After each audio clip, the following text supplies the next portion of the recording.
राम राम रामेति रामे रामे मनोरमे सहस्र नाम तत्तुल्यम राम नाम वरानने। অর্থাৎ রাম নাম, এই নামের মধ্যেই রয়েছে আশীর্বাদ, এই নামের মধ্যেই রয়েছে মঙ্গল, এই নামেই রয়েছে প্রকৃত মুক্তি। এই রাম কিংবা রাম নাম, তার মধ্যে কোনো তফাৎ নেই এবং রামের সঙ্গে কোনো তফাৎ নেই রাম জন্মভূমি। সেই রাম জন্মভূমি মন্দিরে ভয়ঙ্করভাবে আঘাত আনার চেষ্টা করেছিল আব্দুল রহমান নামে এক আইএসআইর মদতপুষ্ট জঙ্গি। ভয় পাচ্ছেন, শুনছেন, শুনে গায়ে শিহরণ হচ্ছে। হ্যাঁ, রাম মন্দির 500 বছরের লড়াইয়ের পর যে রাম মন্দির তৈরি করা হয়েছে হিন্দুদের একতার কারণে, হিন্দুদের লড়াইয়ের কারণে, সেই রাম মন্দিরে আঘাত হানার জন্য দুটো হ্যান্ড গ্রেনেড নিয়ে পৌঁছানোর চেষ্টা করছিল এক জঙ্গি, পাকিস্তানি মদতপুষ্ট জঙ্গি আব্দুল রহমান। এবং সে যখন পৌঁছতে চেষ্টা করে তাকে ধরা হয় এবং তাকে অ্যারেস্ট করা হয়। ভয়ঙ্কর তথ্য পাওয়া যায়। এই মুহূর্তে আরো বড় ব্রেকিং নিউজ উঠে আসছে, বিগ ব্রেকিং। এই মুহূর্তে কিশলয়ের অগ্নিবাণে বিগ ব্রেকিং। রাম মন্দিরে নাশকতার ছক বানচাল। রাম মন্দির উড়িয়ে দিতে চেয়েছিল পাক জঙ্গি। ধৃত জঙ্গি থেকে উদ্ধার দুটি গ্রেনেড। এবার বলছে কি আপডেট রয়েছে, যে দুটি গ্রেনেড উদ্ধার হয় সেই দুটি গ্রেনেড দিয়ে 60 মিটার পর্যন্ত সম্পূর্ণভাবে ধ্বংস করে দেওয়ার ক্ষমতা রাখে ওই দুটি গ্রেনেড। এবং 60 মিটার এলাকা ধ্বংস করার ক্ষমতা যে গ্রেনেডের রয়েছে তাই নিয়ে ব্যাগে করে রাম মন্দিরে পৌঁছচ্ছিল এই পাকিস্তানি জঙ্গি আব্দুল রহমান। এবং ব্যাগে করে গ্রেনেডগুলি নিয়ে আসছিল। এর আগে রাম মন্দিরে এসে রাম মন্দিরের ভিতরে ঢুকে এসে দেখার চেষ্টা করেছে কোথায় গিয়ে ফাটানো হবে এই গ্রেনেডগুলো। এবং নিজের বাড়ি ফরিদাবাদের মাটিতে গর্ত খুঁড়ে সে পুঁতে রেখেছিল। এই ভয়ঙ্কর জঙ্গি এই গ্রেনেডগুলি পুঁতে রেখেছিল নিজের বাড়ির কাছে। এবার দেখাই কোন পথে নাশকতা করার প্ল্যান করছিল এই জঙ্গি। ভাবুন, গোটা রাম মন্দির আজকের দিনে 5 তারিখ উড়িয়ে দেওয়ার প্ল্যান ছিল, 4 তারিখ অযোধ্যা যাওয়ার প্ল্যান, 5 তারিখ আজকের দিনে আমি আপনি যখন কথা বলছি গোটা রাম মন্দির উড়িয়ে দেওয়ার প্ল্যান করেছিল এই জঙ্গি। নয়াদিল্লি থেকে রাম মন্দির অযোধ্যার উদ্দেশ্যে নয়াদিল্লির ফরিদাবাদ থেকে রওনা দিয়েছিল ট্রেনের মাধ্যমে এবং মিল্কিপুর অযোধ্যায় সে একটা ঘাঁটি গেড়েছিল বলা চলে, একটি আস্তানা খুঁজে বার করেছিল এবং ট্রেনে করে ফরিদাবাদ গেছিল। বলছিল দিল্লি যাবে। ফরিদাবাদে নিজের বাড়ির তলায় দুটি হ্যান্ড গ্রেনেড, উচ্চ ক্ষমতা সম্পন্ন হ্যান্ড গ্রেনেড পুঁতে রেখেছিল। সেই গ্রেনেডগুলো ব্যাগে করে নিয়ে দিল্লি বলার নামে ফরিদাবাদ থেকে সে আসছিল কোথায়? অযোধ্যায়। গ্রেফতার হয় মাঝপথে। হরিয়ানা, গুজরাট, উত্তরপ্রদেশের এসটিএফ তথা এটিএস এর বিভিন্ন যে ডিপার্টমেন্ট রয়েছে তাদের ইন্টেলিজেন্সের ফলে গ্রেফতার হয়। এই গোটা পথ এসে রাম মন্দির ধ্বংস করে দেওয়ার প্ল্যান করেছিল এই ভয়ঙ্কর জঙ্গি। এবং এই জঙ্গি যখন এই প্ল্যান করছে, এই প্ল্যান যখন তার মাথায় রয়েছে, তার সঙ্গে সঙ্গে আর কি হচ্ছে এই মুহূর্তে জানাবো। আজকের দিনে দাঁড়িয়ে একদিকে যখন পাকিস্তানি জঙ্গিরা প্ল্যান করছে রাম মন্দির উড়িয়ে দেওয়ার, রাম মন্দিরের প্রতি ঘৃণা রয়েছে যে পাকিস্তানি জঙ্গিদের, আর কাদের রয়েছে রাম মন্দিরের প্রতি ঘৃণা? এই কলকাতায়, এই যাদবপুরের অতি বাম ছাত্র ইন্দ্রানুজ, যে গোটা বাংলা মিডিয়া এখন এই মুহূর্তে যাকে বলা হচ্ছে তাকে আঘাত করা হয়েছে, অবশ্যই আঘাত করা হয়েছে, তা খুব দুঃখের। কিন্তু সেই ইন্দ্রানুজ অতি বাম তথা এসএফআই এবং গোটা বাম যতগুলো দল আছে যাকে সমর্থন করছে, সেই ইন্দ্রানুজ কি পোস্ট করেছিল? সেই ইন্দ্রানুজ পোস্ট করেছিল যে রাম মন্দির ধ্বংস করে আবার বাবরি মসজিদ তৈরি করতে হবে। তাহলে যে জঙ্গি হাতে গ্রেনেড নিয়ে আসছিল তার সঙ্গে এই ইন্দ্রানুজ অতি বাম তথা বাম সমর্থিত ইন্দ্রানুজের তফাৎ কোথায়? এই ইন্দ্রানুজ চায় রাম মন্দির ধ্বংস হোক আর এই জঙ্গিরাও চায় রাম মন্দির ধ্বংস হোক। ইন্ডি নেতারা যখন রাম মন্দির তৈরি হয়েছে তখন ইন্ডি নেতারা বলছিল, বারবার বলছিল যে টাকা নষ্ট।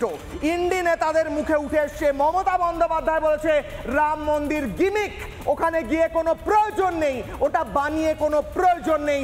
যেদিন রাম মন্দির তৈরি হয়েছে তার পাল্টা রাম মন্দিরে না গিয়ে তিনি সম্প্রীতি দিবস পালন করেছেন, নাকি রাম মন্দিরে সম্প্রীতি নষ্ট হচ্ছে। তার সঙ্গে তাদের সঙ্গে যারা রাম মন্দিরকে ঘৃণা করে, যারা রাম মন্দিরকে ধ্বংস করতে চায়, তাদের কি তফাৎ? আমি আমার প্রশ্ন করার আগে একটি বাইট বেল্ট শোনাবো, অর্থাৎ পরপর কয়েকটি বক্তব্য শোনাবো। ইন্ডি নেতারা যারা ইতিমধ্যে এর আগে রাম মন্দিরের প্রতি বিষোদ্গার করেছেন, তাদের সঙ্গে আমার প্রশ্ন, যারা রাম মন্দির ধ্বংস করতে চায় তাদের তফাৎ কোথায়? শুনুন ইন্ডি নেতাদের মুখে রাম মন্দিরের বিষোদ্গার, শুনুন। রাম মন্দির নিয়ে আপনার কি বক্তব্য? যেন আর কোনো কাজ নেই, একটাই কাজ আপনারা করছেন, করুন না, কে আপত্তি করেছে? আপনারা কোর্টের আন্ডারে করছেন, ইলেকশনের আগে একটা গিমিক শো করবেন বলে। আমি আপনাদের কাছে ওয়াদা করে যাচ্ছি, আমি আপনাদের কাছে শপথ করে যাচ্ছি, আল্লাহর কসম খেয়ে বলছি, মনে রাখবেন আমি কোনো দিনও হিন্দু মুসলমান শিখ খ্রিস্টান তপশিলি আদিবাসীদের ভাগাভাগি করতে দেব না। RSS and the BJP have made the 22nd January function a completely political Narendra Modi function. It's become a RSS BJP function. BJP বা আরএসএস এর যে কর্মসূচি ধর্ম এবং রাজনীতিকে খিচুড়ি বানিয়ে হাজির করে মানুষের কাছে, সেই কাজটা মমতা পশ্চিমবঙ্গে করছে এবং এটা খুব ধারাবাহিকভাবেই করছে। এখন ওদের তো আরেকটা ব্যাপার করতে হবে, বিজেপি বিরোধিতা একটা মুখ বজায় রাখতে হবে। সেই জন্য বলছে যে রাম মন্দির অযোধ্যায় সেখানে যাব না, আমরা ঘরে ঘরে রাম মন্দির করে দেবো, আমরা ঘরে ঘরে জগন্নাথের মন্দির করে দেবো। অর্থাৎ তোমাদের যে রাজনৈতিক কর্মসূচি সেটাকে আমি বাস্তবায়িত করছি, কিন্তু তোমার সঙ্গে আমার যে একটা আপাতত বিরোধ আছে এটা দেখাতে হবে। তো পাকিস্তানের এক জঙ্গি আসে রাম মন্দির ধ্বংস করতে, উদ্দেশ্যটা কি?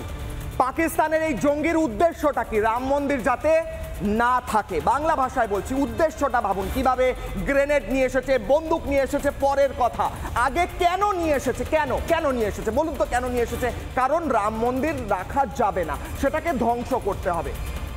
ইন্দ্রানুজ কলকাতার যাদবপুরে বসে বলে, পোস্ট করে ফেসবুকে যে রাম মন্দির ধ্বংস করে বাবরি মসজিদ পুনঃপ্রতিষ্ঠা করতে হবে। উদ্দেশ্য কি? রাম মন্দির ধ্বংস হোক, বাবরি মসজিদ পুনঃপ্রতিষ্ঠা হোক। বাংলাদেশের মৌলবাদীরা বলে রাম মন্দির না থাকুক, ধ্বংস হোক, বাবরি মসজিদ পুনঃপ্রতিষ্ঠা হোক। এবং তার সঙ্গে এই দেশের কিছু রাজনীতিবিদ যাদের বাইট শোনালাম, তারাও বলছে রাম মন্দিরের কোনো মাহাত্ম্য নেই, ওটা রাজনৈতিক, ওটা গিমিক, ওটা টাকার ওয়েস্ট, ওটা সম্পূর্ণভাবে যা টাকা খরচ হয়েছে সবটাই মাটিতে গেছে, জলে গেছে, প্রয়োজন ছিল না, বাবরি থাকলেই ভালো হতো। আজকে আমার প্রথম প্রশ্ন, প্রথম অগ্নিবাণ, আমার আজকের প্রশ্ন কিশলয়ের অগ্নিবাণে। প্রথম প্রশ্ন, জঙ্গি হোক, তাদের উদ্দেশ্য কি? জঙ্গির উদ্দেশ্য রাম মন্দির না থাকুক, উদ্দেশ্যটা ভাবুন।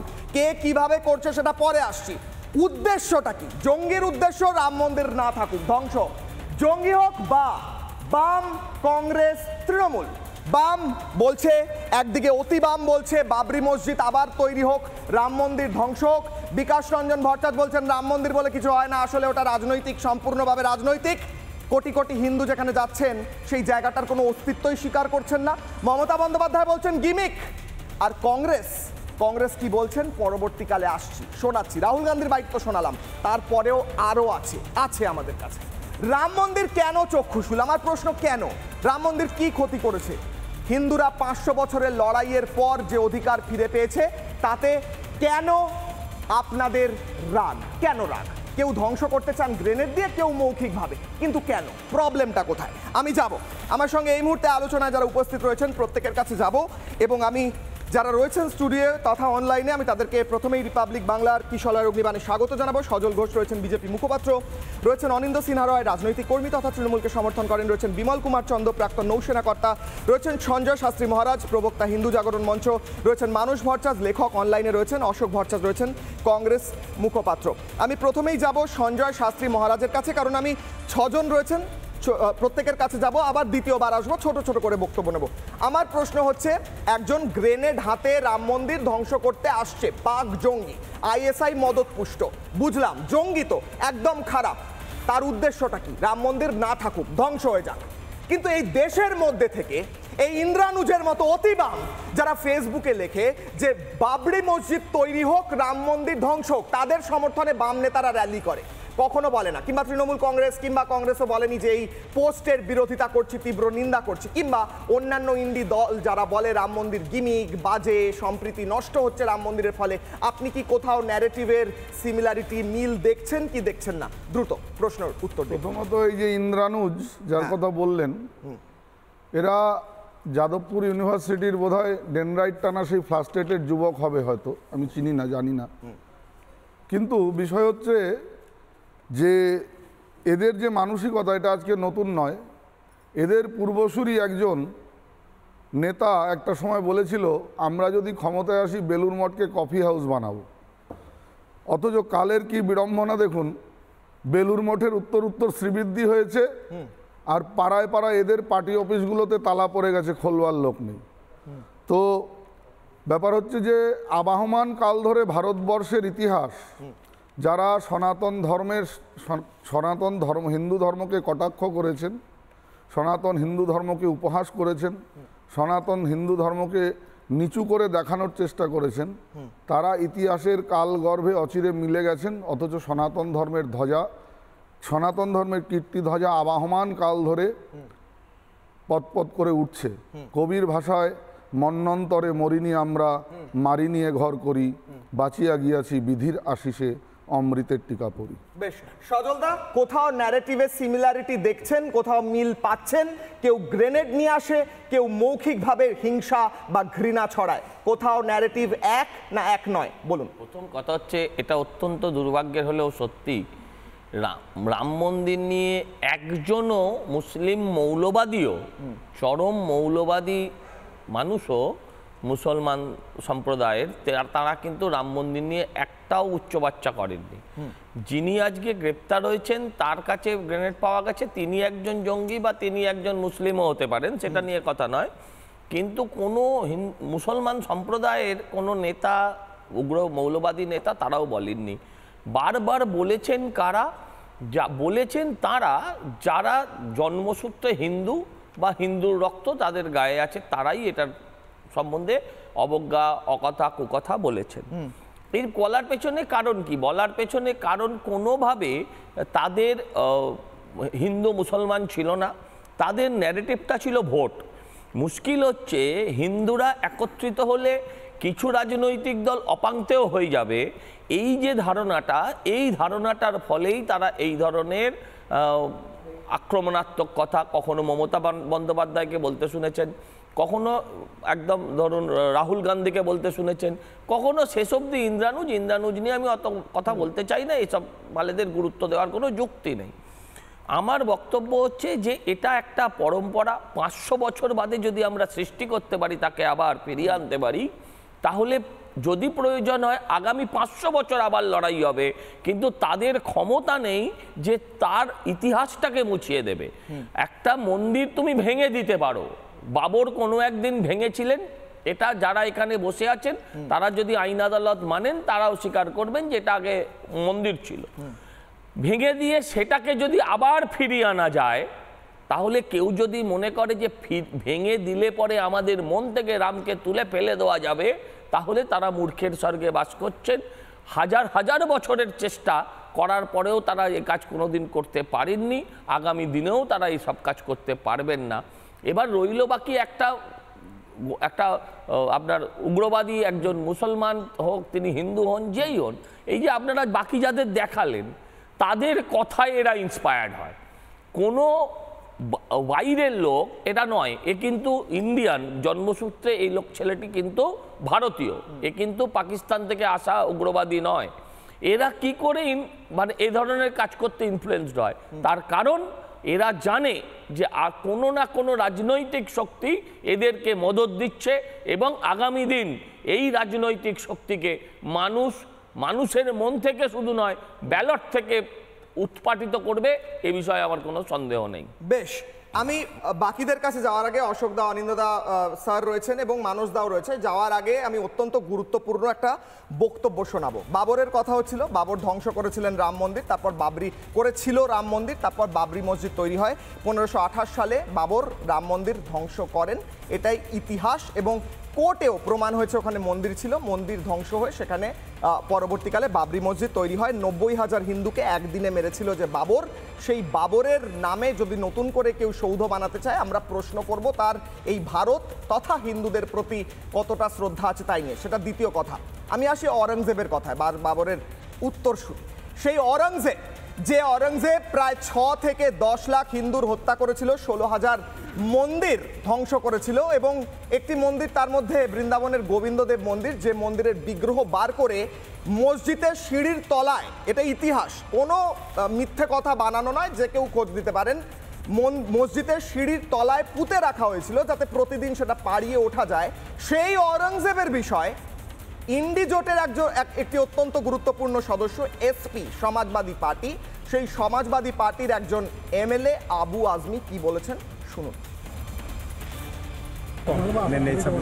सब गलत हिस्ट्री दिखाई जा रही है।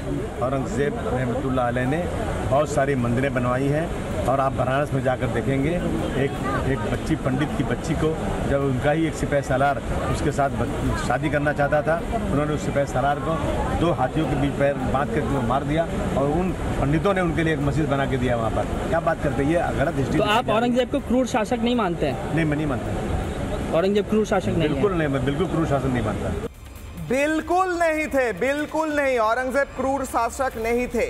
এরপর তাকে সাসপেন্ড করা হয়, ক্ষমা চাইতে বাধ্য হন, কিন্তু কাহিনী মে টুইস্ট। এই গোটা বিষয় নিয়ে একটি সর্বভারতীয় সংবাদ মাধ্যম, আরও অনেক সংবাদ মাধ্যম রয়েছে, তার মধ্যে একটি প্রশ্ন করেছিল কংগ্রেস সাংসদ ইমরান মাসুদকে, সাহারানপুর উত্তরপ্রদেশের। তিনি বলেন এই ব্যক্তি যা বলেছে একদম ঠিক বলেছে। আমি কোট আনকোট বলছি, যে কেউ চ্যালেঞ্জ করতে পারেন, যে কেউ গুগল সার্চ করতে পারেন, সবার হাতে ফোন রয়েছে। ইমরান মাসুদ বলছেন আবু আজমি ঠিক বলেছে, কংগ্রেসের সাংসদ বলছে আবু আজমি ঠিক বলেছে। অরঙ্গজেব যে 16,000 মন্দির ধ্বংস করেছে, সে কোনো প্রকারে কারুর কোনো ক্ষতি করেনি, সে ভালো শাসক ছিল, তার নামে মিথ্যে কথা ছড়ানো হচ্ছে। তার মানে ন্যারেটিভটা কোথাও অশোকদা? আমার প্রশ্ন, কংগ্রেস বা এসপি বা ইন্ডি জোট, আমার সরাসরি প্রশ্ন, কেন সেই ব্যক্তিদের সাপোর্ট করছে যারা হাজার হাজার মন্দির তথা লক্ষ লক্ষ হিন্দুদের ঐতিহাসিকভাবে ধ্বংস করেছে, হত্যা করেছে? আপনিও জানেন সত্যি, আমিও জানি সত্যি। এটা কি ভোট পাওয়ার কোনো প্রসেস নাকি ভেতর থেকে আসে ডিএনএ? বলুন। আপনি প্রশ্ন করেছেন, আমি আশা রাখবো আমাকে আনইন্টারাপ্টেড বলতে দেবেন, তারপর আপনি যাই ইচ্ছা বলবেন। প্রথম কথাটা হচ্ছে যে ডক্টর রাম পুনাইয়া, বিখ্যাত ঐতিহাসিক, তিনি একটা কথা বলেছেন, এই আপনারা সংঘ পরিবার, আরএসএস, আপনাদের মতো ন্যারেটিভ যারা তৈরি করে, তারা একটা কথা বারংবার বলে যে মুসলিম শাসকরা নাকি ওই আপনার পারস্য থেকে যে ঘোড়ায় চেপে এসেছিল, এক হাতে তলোয়ার ছিল, এক হাতে কোরআন ছিল। তা ডক্টর রাম পুনাইয়া বলছেন এসব গালগপ্প কেন? এক হাতে যদি তলোয়ার থাকে, এক হাতে যদি কোরআন থাকে, তাহলে ঘোড়াটা চালালো কী করে বাপু? আসলে খুব গভীর কথা। গভীর কথাটা এই জায়গাটাতে, ডোনাল্ড ট্রাম্প $200 কোটি দিয়েছেন ভারতবর্ষের নির্বাচনকে প্রভাবিত করার জন্য মোদী সরকারকে। সামনে চলে এসেছে পুরো ব্যাপারটা, বলে না ফান্দে পড়িয়া কান্দে বগা। আজকে বিজেপি, আরএসএস, সংঘ পরিবার, মোদী, অমিত শাহের সেই জায়গায় পৌঁছে গেছে। আচ্ছা বলুন তো, এই যে জঙ্গিটা গ্রেনেড নিয়ে না কি নিয়ে রাম মন্দির হামলার ছক করে দিল, আর কেউ এটা আটকাতে পারলো না, ইন্টেলিজেন্স ফেলিওর। আটকালো তো, প্লিজ আমি তাহলে চেক করে ভুল কথা বলছি না, বলতে দিন আটকাতে পারলো না, এইটাই নিয়ম আপনাদের, ভুল ইনফরমেশন দেবে, এইটাই নিয়ম না। আপনি কি ভুল ইনফরমেশন দেবেন? তো আটকাতে পারলো না মানে দেবুদা প্লিজ, যদি বোমাটা ফাটতো তাহলে বলতেন আটকাতে পারলো। কথার মাঝে বলিনি, প্লিজ ইনফরমেশন ভুল দিচ্ছেন। আমি বলছি শুনুন, এক হাতে কোরআন আর এক হাতে তরোয়াল, দেবুদা প্লিজ প্লিজ, মানে এই হাতেই আপনাকে বলতে দিচ্ছি, পুরো ভুল ইনফরমেশন দিচ্ছেন। আটকেছে গ্রেফতার হয়েছে। আসলে ব্যাপারটা হচ্ছে শুনুন আপনাদের প্রতিবেদন কত ভয়ঙ্কর রকমের মিসগাইডেড প্রতিবেদন। আপনারা অনুষ্ঠান শুরুর আগে বললেন পাক জঙ্গি, তারপরে বললেন পাকিস্তানের মদতপুষ্ট জঙ্গি। ভারতবর্ষের একটা মানুষকে পাকিস্তান থেকে মদত দেয়া হচ্ছে, বলতে দেবেন ভারতবর্ষের স্বরাষ্ট্রমন্ত্রী কি পেঁয়াজ ছুলছিল? আচ্ছা, পুলওয়ামাতে 300 কেজি RDX কোথা থেকে এসেছিল, কারা ঢুকিয়েছিল? ফাঁস করে দিয়েছিলেন আপনাদেরই বিজেপির সেদিনের রাজ্যপাল সত্যপাল মালিক। এ কি নতুন করে ষড়যন্ত্রের ছক করা? কংগ্রেসের আমলে আসেনি। না না, পাকিস্তানি জঙ্গিরা কংগ্রেসের আমলে আসেনি। আপনার বলার পেঁয়াজটা কে চুলছিল? তখন কে পেঁয়াজ চুলছিল? সোনিয়াদি? আরে বলতে দিন না, মনমোহন দাস, রাহুল ভাই, কে পেঁয়াজ চুলছিল? আপনার নাম্বার এভাবে বাড়বে কথা না। বিজেপির সময় কেন মুম্বাই হামলা হয়েছে সজল দা? কেন মুম্বাই বাড়বে না সজল ঘোষ? এভাবে নাম্বার বাড়ানোর সময় কেন মুম্বাই হামলা হয়েছে? আমি প্রশ্ন করব সজল ঘোষকে। আমার নাম্বার বাড়াতে এসব করতে লাগে। বলুন, অশোক দা শেষ করুন।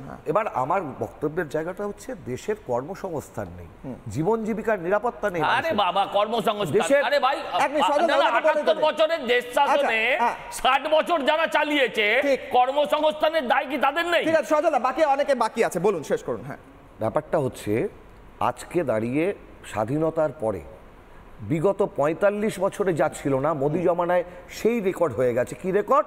কর্মসংস্থানের যে গ্রাফ হুড়ুর হুড়ুর করে নেমেছে। আরে অর্থনীতি মশাই, কার অর্থনীতি? দেশের এই জায়গা, এই তো শুনতে হবে, শুনছি তো। এই দেশের মোট সম্পদের আবার বলছি, আমার কথা নয়, মোট সম্পদের 80%। আরে ভাই, 80% সাল থেকে বলে আসছে, 80% সাল থেকে কংগ্রেসের উদ্দেশ্যে এই 20%-এর মধ্যে মোট সম্পদের, না না, মোট সম্পদের 80 আমি পুরো 3টে পরিবারের হাতে, 4টে পরিবারের হাতে। অনুষ্ঠান এভাবে চলবে সজল ঘোষ। আচ্ছা বলুন, আপনি শেষ করুন। বলছেন তো সজল দার অডিও ডাউন আছে, আপনি বলুন। আপনি বলুন অশোক দা, আপনি বলুন। একটা কথা বলতে দেব না, এক সেকেন্ড বাকিরা আছে, বাকি দেখে নাও, বলতে দেব না, বাকি আছে, দেখে নাও না। 30 সেকেন্ড আনইন্টারাপ্টেড, বলুন অশোক দা। অশোক দা এক সেকেন্ড, অশোক দা 30 সেকেন্ড আনইন্টারাপ্টেড। এদেশের 80% সম্পদ, ওয়েলথ 20% মানুষের হাতে করায়ত্ত। সেই 20% মানুষের মধ্যে আবার 95% ওয়েলথ মাত্র 2% মানুষের আদানি আম্বানির হাতে করায়ত্ত। যেখানে দেশের মানুষ খেতে পারছে না, কর্মসংস্থান নেই, জীবন জীবিকার নিরাপত্তা নেই, সেখানে মন্দির মসজিদের লড়াই করে ভোট বৈতরণী পার হচ্ছেন ট্রাম্পের টাকা নিয়ে মোদী সরকার। বুঝলাম। লজ্জা, হিন্দুত্বের লজ্জা, হিন্দু ধর্মের লজ্জা। আসি, ব্যাস টাইমার থেকে ফেরাবো। আমি আবার প্রশ্ন করছি, যে প্রশ্নের উত্তর আমি পেলাম না। আমি আসি সজল, আমি যে প্রশ্নের উত্তর পেলাম না।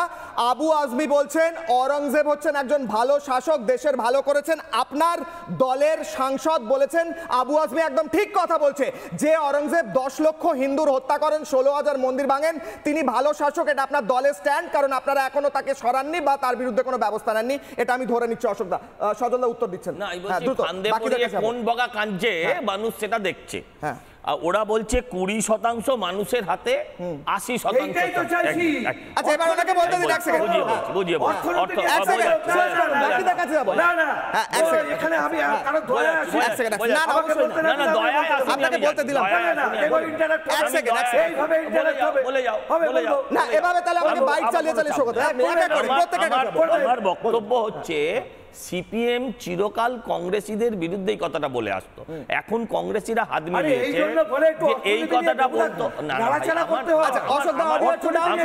তুমি অর্থনীতি দিয়ে নড়াচড়া করতে করতে তোমরা ইতিহাসের অতলে তলিয়ে যাচ্ছ। আমি ওটা করতে পারছি না, ওটার জন্য আমাদের দলের লোক আছে, তারা বলবে। আমি সহজ সরল কথা বলছি, এটা সিপিএম বলতো এই টাটা বিড়লা এরকম 10-12টা পরিবারের হাতে দেশের 80% সম্পদ আছে। আজকে এরা বলতো এদের 50,000 ছেলে মেয়েকে মেরে ফেলেছে সিপিএম, তাদের সাথে হাত মেলানোর পরে আজকে তারা এই কথা বলছে। বক্তব্য শোনাবো, যে বাবরের কথা বলছি, যে এক মিনিট হ্যাঁ সজল দা একটু আমার টপিকে ফিরতেই হবে। আমি বক্তব্য শোনাবো আমাদের এই বাংলার একজন বিধায়ক হুমায়ুন কবিরের। কি বক্তব্য না, কেটে ভাসিয়ে দেওয়ার বক্তব্য না, অনেকবার শুনিয়েছি। আমি একটু পরে শোনাবো সেই বক্তব্য, যেখানে হুমায়ুন কবির স্পষ্টভাবে বলেছেন, কি বলেছেন, আমি শোনাবো, বাবরি মসজিদ আবার নতুন করে তৈরি করতে হবে মুর্শিদাবাদে। যে বাবরি অর্থাৎ বাবরের নামে মসজিদ, যে বাবরের নামে মসজিদ তৈরি হওয়ার দিন বলা হয় 90,000 হিন্দুর হত্যা একদিনে হয়, যে বাবর রাম মন্দির ধ্বংস করে তার নামে একটি স্মারক তৈরি হবে। আমি সেটা দেখাবো, তবে তার আগে একটা প্রতিবেদন দেখাচ্ছি।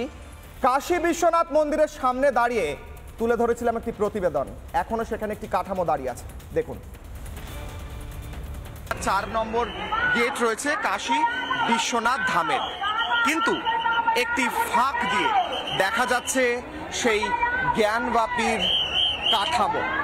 যে কাঠামো নিয়ে এত বিতর্ক, যে কাঠামো নিয়ে এত ইতিহাস, এত কথা। 1699 সালে অরঙ্গজেব ধ্বংস করে কাশী বিশ্বনাথ মন্দির। তারপরেই এখানে একটি কাঠামো তৈরি হয়। জ্ঞানবাপী নামে সেই কাঠামো, যেটিকে তখন মসজিদ হিসেবে ব্যবহার করা হতো, এখন সুপ্রিম কোর্টে এটিকে কাঠামো বা স্ট্রাকচার বা ধাঁচা বলা হয়। সেই কাঠামোটি এখনো রয়েছে এবং সেই কাঠামোর ঠিক পাশেই কাশী বিশ্বনাথ মন্দিরের 4 নম্বর গেট। কিন্তু এই কাঠামোটি মনে করায় 1699 সেই ইতিহাস মনে করায় যখন ধ্বংস করা হয়েছিল এই মন্দির, বাবা বিশ্বনাথের মন্দির ধ্বংস করে লক্ষ কোটি হিন্দুদের ওপর অত্যাচার এবং খুন, ধর্মান্তরণ সব কিছু হয়। সেই ইতিহাস মনে করায় এই কাঠামোটি। সনাতন ধর্মের যারা মানুষ তারা সহনশীল, তাদের সহ্য শক্তি রয়েছে, তারা অন্য সম্প্রদায়, অন্য বিশ্বাসের সঙ্গে একসঙ্গে পায়ে পা মিলিয়ে চলতে পারে। কিন্তু যেভাবে সনাতন ধর্মের ওপর, যেভাবে হিন্দুদের ওপর বারবার অত্যাচার হয়েছে, তাদেরকে বারবার কোণঠাসা করা হয়েছে, খুন করা হয়েছে, ধর্মান্তকরণ করা হয়েছে, তাতে প্রশ্ন ওঠে যে কোথায় গেলে মাথার ওপর জল উঠে যায়। ভিডিও জার্নালিস্ট অমিত শেঠের সঙ্গে কিশলয়, রিপাবলিক বাংলা। আমি অনিন্দদার কাছে এবং স্যারের কাছে আসার আগে প্রথমে মানসদার কাছে। মানসদা, প্রশ্ন উঠছিল একটা, এখানে অশোকদাও বলছিলেন, আমি প্রত্যেককে বলতে দেবো, অশোকদার কোনো আপত্তি থাকলে আবার আসবো, কিন্তু ওনাকে বলতে দিন আগে। অশোকদা, উনি বলছিলেন এক হাতে কুরআন এক হাতে তরোয়াল নিয়ে এসেছে, এই তথ্য ভুল ইত্যাদি। আমি কুরআন, তলোয়ার, ঘোড়া এসবে যাচ্ছি না, কিন্তু এই দেশে এক সেকেন্ড, কিন্তু ন্যারেটিভটা ভুল বুঝলাম। এই ন্যারেটিভটা কি ভুল? মানসদা বলুন, এই ন্যারেটিভটা কি ভুল? মানসদা এই নিয়ে দীর্ঘদিন ধরে চর্চা করেছেন, রিসার্চ করেছেন, শেষ করতে দিন না। হ্যাঁ বলুন মানসদা। মৌলবাদের বিতর্ক, সেটা হচ্ছে মাওবাদটা হচ্ছে রাজনৈতিক মৌলবাদ, অন্যদিকে যারা ইসলামিক ভাবে আসে তারা ইসলামিক মৌলবাদ, ধর্মীয় মৌলবাদ। তার মানে একটা রাজনৈতিক মৌলবাদের সঙ্গে ধর্মীয় মৌলবাদের হাত ধরাধরি হচ্ছে। আরে অশোকদা, এটা করবেন না। অশোকদা, আপনাকে টানা বলতে দিচ্ছি, 1 মিনিট বলতে দিন ওনাকে, এটা হবে না। এবার অশোকদা যে ন্যারেটিভ সেট করছেন, অশোকদা কি আল আকসা মসজিদের কথা জানেন? ইসরায়েল ফিলিস্তিনের যে বিতর্ক, তার মূলে হচ্ছে আল আকসা মসজিদ। সেখানে কোনো হিন্দু নেই, সেখানে কোনো বিজেপি নেই। আল আকসা মসজিদকে নিয়ে বিতর্ক তাহলে কেন? তো এই রকম গোটা পৃথিবীর 100টা মানুষদের সঙ্গে নেটওয়ার্কে ইস্যু হচ্ছে, আমি আসবো আবার। যেখানে হ্যাঁ বলুন, যেখানে এই বিতর্ক কিন্তু চলছে যে সেটা মসজিদ নাকি গির্জা। সুতরাং এই বিতর্কটা শুধু বাবরি মসজিদকে কেন্দ্র করে নয়, সারা পৃথিবীতে এই রকম লক্ষ লক্ষ ইসলামিক মৌলবাদের অত্যাচারে সেগুলোকে ভাঙা হয়েছে, সেগুলো নিয়ে বিতর্ক চলছে। আফগানিস্তানের বুদ্ধ মূর্তি কেন কয়েক বছর আগে গোলা মেরে উড়িয়ে দেওয়া হয়েছিল? কি কারণ ছিল? সেখানে সংঘের রাজনীতি ছিল, সেখানে বিজেপি আছে, সেখানে অন্য কোনো রাজনৈতিক দল আছে? সেখানে নেই তো। তা সত্ত্বেও কিন্তু আফগানিস্তানের বুদ্ধ মূর্তি গুড়িয়ে দেওয়া হয়েছিল। কিছুদিন আগে, মানে মাত্র কয়েক মাস আগে, পাকিস্তানে মরুতীর্থ হিংলাজের মন্দির গুড়িয়ে দেওয়া হয়েছে, সেখানে সংঘ নেই, দল নেই। আমাদেরকে যে সত্যটাকে বুঝতে হবে সেটা হচ্ছে ইসলাম ধর্ম অনুসারে মূর্তি এবং ভাস্কর্য ভাঙাটা পবিত্র কাজ। সূরা আল হজ্জ 30 নম্বর আয়াত, সূরা নহর 23 নম্বর আয়াত, সূরা আল কামুদের 17 নম্বর আয়াত, বুখারী হাদিসের অনেকগুলো আয়াত যেগুলোতে বলা হয়েছে এগুলো ভেঙে ফেলাটা পবিত্র কাজ। যার ফলে বাবর থেকে ঔরঙ্গজেব তারা সেই পবিত্র কাজটা করেছে এবং প্রত্যেকটা গ্রন্থে, তাদের সমকালীন প্রত্যেকটা গ্রন্থে সেগুলো গর্বের সঙ্গে উল্লেখ করেছেন। তৃতীয় বিষয় হচ্ছে উনি যার কথা বললেন রামপুনিয়া, এলাহাবাদ হাইকোর্টের একটা রায়ে বলা হয়েছে যে এই রামপুনিয়া, ইরফান হাবিব, রমিলা থাপার তাদেরকে জজ বলছেন যে আপনাদের ইতিহাসবিদ না হয়ে গল্প লেখক হওয়া উচিত ছিল, কারণ আপনারা ইতিহাস লেখার থেকে গল্প বেশি লেখেন। এটা হচ্ছে এলাহাবাদ হাইকোর্টের রায়, রায়টা পড়লে এই কোর্টটা পেয়ে যাবেন। বেশ মানসদা, আমি আসছি। আপনি যে বাবরের কথা বললেন, যে অরঙ্গজেবের কথা বললেন, যারা মূর্তি ভেঙেছে, যারা হিন্দুদের হত্যা করেছে, সেই বাবরের নামে বাবরি এই পশ্চিমবঙ্গেও কি তৈরি হবে? কি বলছেন হুমায়ুন কবির, শুনুন। নিজেদের মধ্যে একটা ট্রাস্টি তৈরি করে বেলডাঙ্গাকে কোনো একটা ল্যান্ড সংগ্রহ করে পারচেজ করে তারপরে সেখানে ট্রাস্টি এই 6 ডিসেম্বর 2025 সালে সেটাকে ভিত্তি স্থাপন করা হবে বাবরি মসজিদ, যেটার পূর্ণাঙ্গ রূপ দিতে প্রায় 3 থেকে 5 বছর সময় লাগবে। অনিন্দদা, মুর্শিদাবাদে বাবরি মসজিদ তৈরি করছেন, এরপর আর কোন কোন এইরকম শাসক যারা হিন্দুদের হত্যা করেছে তাদের নামে কলকাতা, মুর্শিদাবাদ বিভিন্ন জায়গায় স্মারক তৈরি করবেন এবং নিচে কি লেখা থাকবে যে কজনের হিন্দু রক্ত ওই ব্যক্তির হাতে রয়েছে? বলুন। আসলে আর বাংলার দর্শকরা জানতে চাইছে যে আব্দুল রহমান যে জঙ্গি ধরা পড়েছেন উনি কোথা থেকে ধরা পড়েছেন, কোথা থেকে ধরা পড়েছে? আপনার কাছে ইনফরমেশন আছে? আছে তো, অবশ্যই আছে। একটু বলবেন। তিনি অযোধ্যায় আসার পথে ধরা পড়েছে, ট্রেন থেকে ধরা হয়েছে তাকে। গুজরাট এবং হরিয়ানার এসটিএফ ধরেছে তো, ঠিক। ফরিদাবাদে ধরা পড়েছে। আপনারা ধরে নিন না, ধরে নিন ফরিদাবাদে ধরা পড়েছে। হ্যাঁ, এবার ধরে নিন এটা যদি পশ্চিমবঙ্গ হতো কি করতেন আপনারা? কি এই নিয়ে কত গোটা দেশে যেখানে ধরা পড়ুক, জঙ্গি ধরা পড়েছে, জঙ্গি কোন জায়গা বেশি ওখানে তো ধরা পড়েছে দাদা, জঙ্গি কোন এখানেও ধরা পড়ে, জঙ্গি কোন জায়গা বেশি হয় না। কিন্তু আপনারা গুজরাট হলে চুপ, জঙ্গি ধরা পড়েছে চুপ থেকে যান, কোথা থেকে ধরা পড়েছে বলেন না। এটা যদি অন্য কোন জায়গায় যেখানে বিজেপি নেই সেখানে হলে আপনারা গুজরাট এটিএস এবং আমার কাছে জঙ্গি মানে জঙ্গি, হ্যাঁ একদম, আমার কাছে ধরা পড়েছে, ওই ব্যক্তি ধরা পড়েছে ফরিদাবাদ থেকে, দিল্লির কাছে। তথ্য ভুল দিচ্ছেন। এখন যেটা আপনার বক্তব্য, কোথায় কে মুসলিমরা মসজিদ তৈরি করবেন, খ্রিস্টানরা গির্জা তৈরি করবেন, হিন্দুরা মন্দির তৈরি করবেন, তা নিয়ে এত কথা বিতর্কের কারণ কি? আজকে দীঘাতে যে মমতা বন্দ্যোপাধ্যায়ের নেতৃত্বে যে দীঘাতে যে একটা সুন্দর মন্দির তৈরি হচ্ছে সেটার বাহবা দিন তো একবার, যে হিন্দুদের জন্য এত সুন্দর মন্দির তৈরি হচ্ছে।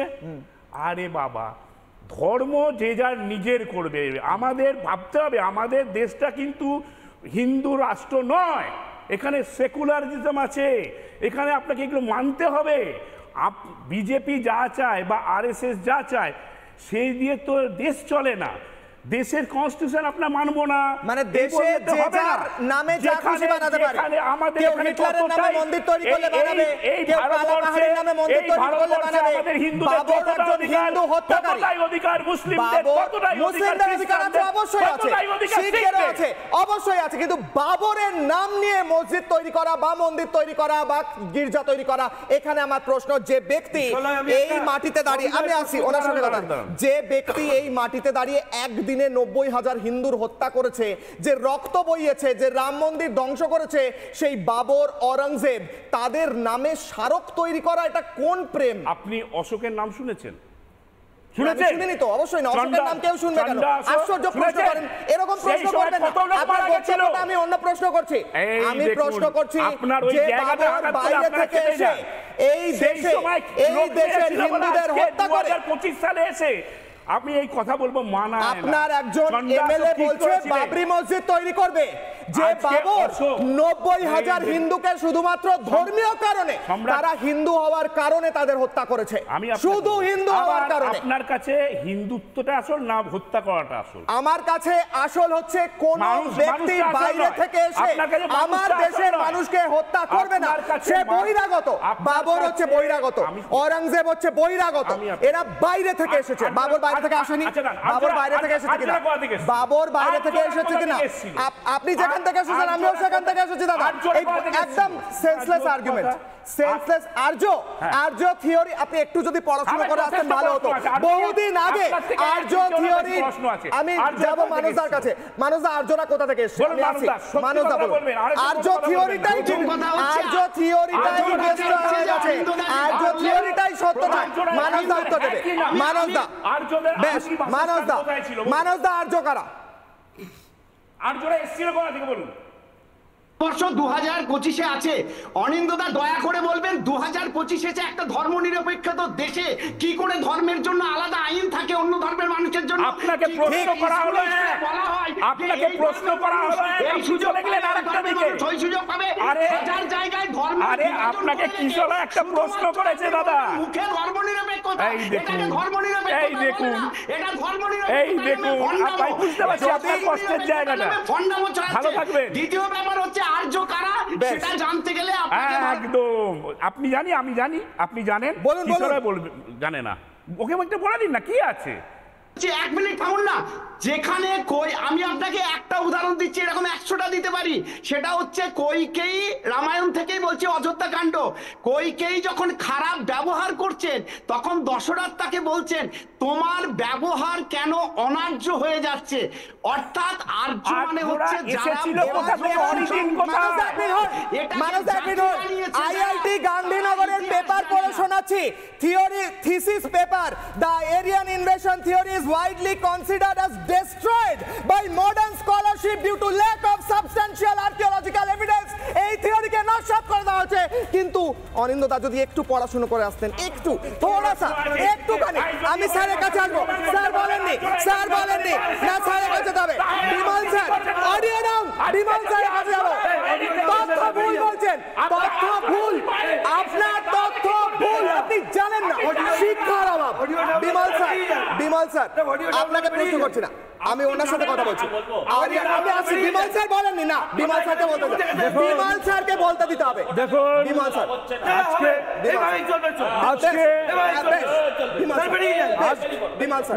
আজকে আমরা যেখান থেকে বিমল স্যার আমরা যেখান থেকে শুরু করেছি আমরা সবাই সরে গেছি। আমরা আজকে যেখান থেকে শুরু করেছিলাম সেই জায়গা থেকে আমরা কিন্তু সবাই বিচ্যুত হয়ে গেছি। কারণটা হচ্ছে আমাদের প্রশ্নটা যেটা আমরা পেয়েছিলাম সেটা হচ্ছে রাম মন্দির ধ্বংস করার জন্য কেউ এসেছিল, সেটার সাথে অশোক দা সেনা অফিসারকে বলতে দিচ্ছেন না, এতে কি প্রমাণিত হচ্ছে? অশোক দা কংগ্রেসের একজন সেনা অফিসারকে, প্রাক্তন সেনা অফিসার, যিনি ভারত পাকিস্তান যুদ্ধে 1971 সালে ভারতকে জয় দিয়েছিলেন, সেই ব্যক্তিকে বলতে দিচ্ছেন না। এবার বলুন কি হয়েছে। দেখুন আমাদের দেশে আমরা যখন আমাদের দেশটাকে একটা ইতিহাসটাকে ভুলে গেলে চলবে না। আমাদের কিন্তু ধর্ম সমস্ত আসে সনাতনী ধর্ম থেকে, সেটা আমরা ভুলে যাই। মাঝখানে কি হয়েছে, মোগল সাম্রাজ্য যখন শুরু হয় সনাতনী ধর্ম থেকে শুরু হয়, তারপরে আস্তে আস্তে আস্তে সমস্ত কিছু হিন্দু ধর্ম বা যাই কিছু ধর্ম আসে, সমস্ত কিছু ধর্ম আসে। চাকরি নেই, তারপরে কি হলো, মোগল সাম্রাজ্য এসে আমরা বাবর থেকে একটা জিনিস দেখেছি, বাবর টু ঔরঙ্গজেব যত রকমের কিছু হয়েছে আমাদের এই ভারতবর্ষ নয় পৃথিবীব্যাপী একটা জিনিস হয়েছে। সবচেয়ে আগে তারা এসে আমাদের যে হিন্দু মন্দিরগুলো আছে সেই মন্দিরগুলো ধ্বংস করেছে। তাই নয়, সেখানে যেসব জিনিস, যেসব সম্পদ রাখা ছিল সেই সম্পদ লুট করবার জন্য। আপনার ইতিহাসটাকে ভুলে গেলে চলবে না, ইতিহাসকে দেখতে হবে। সম্পদ লুট করার জন্য তাদের চাই, তাদেরকে বাঁচবার জন্য সম্পদ লুট করেছে। এক ধাপ থেকে কোন মন্দির তারা রাখেনি, এটা তো ইতিহাস বলছে। আমরা ইতিহাস ভুলে গেলে চলবে না। বিমল স্যার, আমার আজকের অগ্নিবাণ 2, আমার একদম সময় কম, আমি দ্রুত অগ্নিবাণ নিয়ে সজলদাকে বলতে দেবো। অগ্নিবাণ 2 দ্রুত দ্রুত, অগ্নিবাণ 2 এক সেকেন্ড সজলদা, প্রশ্নটা অগ্নিবাণ 2, হিন্দু বিরোধীদের মুখে ছাই দিয়ে এবার পালা কি কাশী মথুরার? কাশী মথুরা যেখানে ধ্বংস করা হয়েছে মন্দির, সেখানে কি মন্দির প্রতিষ্ঠার সময় হচ্ছে? দ্রুত 10 সেকেন্ড করে, দ্রুত। আমি বলছি অশোক একজন অত্যাচারী সম্রাট ছিলেন, যুদ্ধে অনেক লোককে খুন করেছিলেন, কিন্তু তার পরবর্তী ইতিহাসটা ভুলে গেলে চলবে না। রত্নাকর দস্যু ছিলেন, তার পরবর্তী ইতিহাসটা আপনাদের মনে করতে হবে। বাবর বা ঔরঙ্গজেবের তাদের পরবর্তী ইতিহাসটা একই রয়েছে। এখন হুমায়ুন কবির যদি কোনো বাবরি মসজিদ তৈরি করে আমার কোনো আপত্তি নেই, ওর বাবার নাম বাবরি কিনা সেটা জানতে হবে। আমার বক্তব্য হচ্ছে জগন্নাথ মন্দির একটা সরকার তৈরি করতে পারে কিনা সেটা এখানে দাঁড়িয়ে বলুন। আরেকটা কথা বলেছেন, এক লাইন আরেকটা কথা বলেছেন, যতটা অধিকার একজন মুসলমানের, যতটা অধিকার একজন বুদ্ধিস্টের, যতটা অধিকার একজন শিখের, ততটাই অধিকার একজন হিন্দুদের। সত্যি কি ভারতবর্ষে হিন্দুদের সেই অধিকার আছে? যত অধিকার আমার একদম সময় শেষ, একদম 5 সেকেন্ডে শেষ সেন্টেন্স অশোকদা বলুন, তারপর শেষ করবো আমি। যে শ্রেষ্ঠ হিন্দু নিজের রাম নাম উচ্চারণ করে বুলেট গেঁথে নিয়েছিল, সেই হিন্দুকে যারা মেরেছে সেই নাথুরাম গডসের পুজো করে, যে শান্তি প্রজ্ঞা আরএসএস বিজেপির লোকেরা, আপনারা তাদের সমর্থন করে। আমার সময় শেষ। যে ব্যক্তির কথা আপনি বলছেন মহাত্মা গান্ধী, তিনি বলেছিলেন, তিনি বলেছিলেন রাম নাম শুম তালি লাগে সকল তীর্থ সেনা তান মারে। রাম নাম যার হৃদয় রয়েছে সেই ব্যক্তি শ্রেষ্ঠ। এটা মহাত্মা গান্ধীজি যে ভজন গাইতেন সেই ভজনের লাইন। এবং সেই রাম মন্দিরের বিরুদ্ধে যারা, তারা মহাত্মা গান্ধী যখন কথা বলেন তখন হাসি পায়। আজ এই দেশ শ্রীরামচন্দ্রের দেশ, সেই শ্রীরামচন্দ্রের মন্দির যারা ধ্বংস করতে চায় বা বিষোদ্গার করে, তাদের বিরুদ্ধে কথা বলতেই থাকবো, প্রশ্ন করতেই থাকবো। যতই তার বিরুদ্ধে প্রশ্ন ধেয়ে আসুক, চিৎকার দিয়ে আসুক, যাই ইচ্ছা বলুন না কেন, আমি তো শ্রীরামচন্দ্র এবং হিন্দুদের জন্য আওয়াজ তুলবই, কারণ আর কেউ তো তোলে না। শুধুমাত্র হিন্দুরাই এমন এক জাতি যারা সবচেয়ে বেশি বছর বছর ধরে নিজের দেশে উপেক্ষিত থেকেছে। নিজের একটা দেশ পর্যন্ত নেই এই জাতির, কি লজ্জা। ফিরছি ছোট্ট বিরতির পর, দেখতে থাকুন রিপাবলিক বাংলা।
নানা ধরনের কন্টেন্ট দেখার জন্য লাইক করুন, শেয়ার করুন আমাদের ফেসবুক পেজ, সাবস্ক্রাইব করুন আমাদের ইউটিউব চ্যানেল।